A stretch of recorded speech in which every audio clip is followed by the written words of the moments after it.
मी प्राध्यापक डॉक्टर गणेश हरिभाऊ घुगे, नारायणराव नागरी महाविद्यालय दुसर बीड. आज आपण BA भाग 3 च्या विद्यार्थ्यांना सेम 5 करिता वस्तुनिष्ठ प्रश्न बघणार आहोत. खालील प्रश्नांची योग्य पर्याय निवडा. फ्रेंच राज्यक्रांती कोणत्या वर्षी झाली? 1789.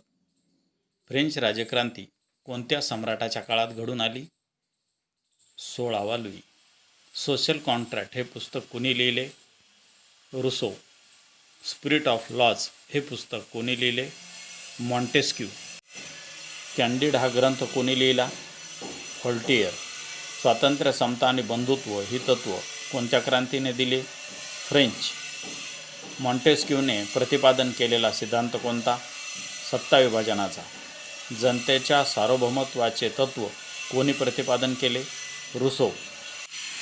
क्रांतिपूर्व काळात फ्रान्समध्ये कोणत्या घराण्याची सत्ता होती? बिर्बॉन. फ्रेंच राज्यक्रांतीचे अपत्य कोणाला म्हटले जाते? नेपोलियन. नेपोलियनचा कोणत्या युद्धात पराभव झाला? वॉटरलू. नेपोलियनचा जन्म कुठे झाला? एजिसिओ.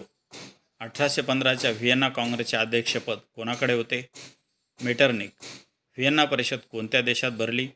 ऑस्ट्रेलिया. मेटरनिक हा कोणत्या देशाचा प्रधानमंत्री होता? ऑस्ट्रिया. लिजन ऑफ ऑनर या संस्थेची स्थापना कोणी केली? नेपोलियन. थँक्यू.